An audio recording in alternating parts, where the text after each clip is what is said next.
Have you noticed we've been getting pulled further apart? Not that the actual lines are widening, we've just been moving closer to the extremes. Over the decades, we've no doubt seen an increase in radicalization, and I'm here to argue it's by design.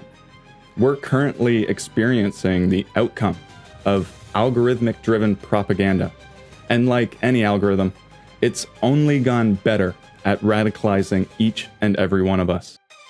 Today, I want to talk about the worrying trend in our media, where we've ditched the independent voter in favor of creating more loyalists. Before we do that, I'm Mr. Crazy Pills. Please like and subscribe to the channel to make sure you don't miss the next video. Now, this trend isn't exactly new. This digital radicalization has been happening ever since we started sitting in front of screens for hours at a time. What better tool could there be for indoctrinating a population? You don't have to strap someone into a chair to feed them hours of propaganda. We all willingly do it every day. Since the COVID-19 lockdowns, we all started spending more time in front of screens. That trend hasn't really changed. During that time, the algorithm wasn't the only thing improving. We were also getting much better at creating the propaganda ourselves. Persuading opinions is big money. Lobbyists, corporate media, even governments themselves spend billions to sway public opinion. Before most of that budget started being dumped into controlling our news feeds, the goal was simple. Spend as much money as you could to sway as many voters as you can. The independent voter was difficult to get, but they were the deciding factor in an election. They were the prime target for advertising and political campaigns. Loads of money was spent trying to sway their opinion, only for that process to start all over again the next election. The loyalists, on the other hand, were viewed as inconsequential. They were basically a free vote. Why spend valuable money on convincing voters who were already going to vote for you, when you could spend even more of your budget on swaying that high-value median vote? This graph shows an average distribution of voters. To keep it simple, we're sticking to a two-party system with an easily definable right and left, with the polar ends being the extremes, where the voters with the most radical of beliefs are held. From anti-Semitism to anti-Semitism, white racial supremacy to black racial supremacy, and the biggest misogynist and misandrist you could think of. Now, in an ideal world, our society should have a wide array of opinions, where most voters make their decisions based on multiple values: social and economic policies, personal beliefs, and ideas about the future, while the extremes would remain rather small. Divisive rhetoric can be jarring. Not everyone will be comfortable interacting with these ideas. This creates a natural divide between them and the average voter.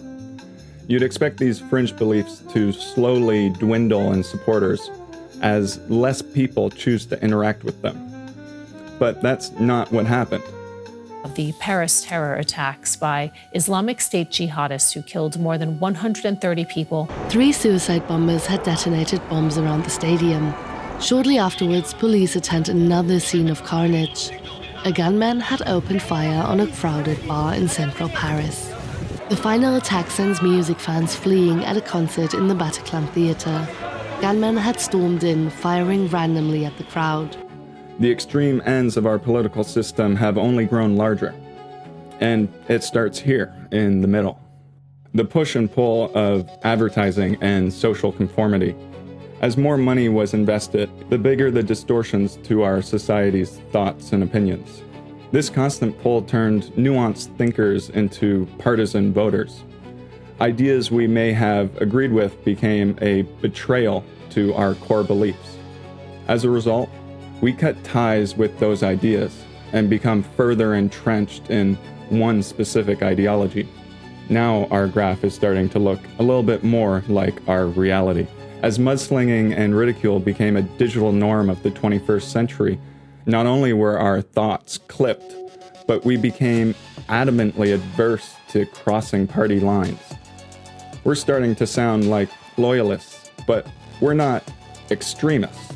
The polls have slowly been gaining support. This seems logical. As we moved away from the middle, we got closer to the extremes. This gap that was separating the radicals has shrunk. Proximity and repetition increased our tolerance to these ideas. But we won't see the boom in radicalism until the politicians, advertisers, and lobbyists realize the redundancy in their investment approach. You see, the idea of the high-value median voter was a fallacy. The high-value part was true, but the dollar value per vote has terrible returns. Moving someone from their side to your side takes a lot of effort. You're not only asking them to change their beliefs, but to join the group that they've likely been trained to hate. Not that it doesn't happen, but that's a process that takes a lot of introspection. In contrast, moving a loyalist further towards radical views takes very little effort. Actually, it's quite easy. A partisan voter only needs to adopt a new belief that's already approved by the group. They become even less likely to convert to opposing information. And as a bonus, radical supporters are often the most active in attempting to gain more support. The loyalist to extremist proposition wasn't only easier, it became the sole goal of most political media. Move as many people into hardcore believers as possible. The thing about radical believers is they will always vote the same way. They will always land on the same side. And they will never change. That is the value proposition of the radical. Millions of dollars are being spent on the creation of content with the sole purpose of further radicalizing us. While we were isolating ourselves, the biggest media platforms in the world optimized the distribution of that content. The goal had truly shifted from moving the median voter to moving loyalists further towards extremism. That is the point of propaganda. Make you believe something to a fault. Make you blind to reality. In an era of optimization, we've optimized our own division. Right versus left. Boys versus girls. Oppressor versus oppressed.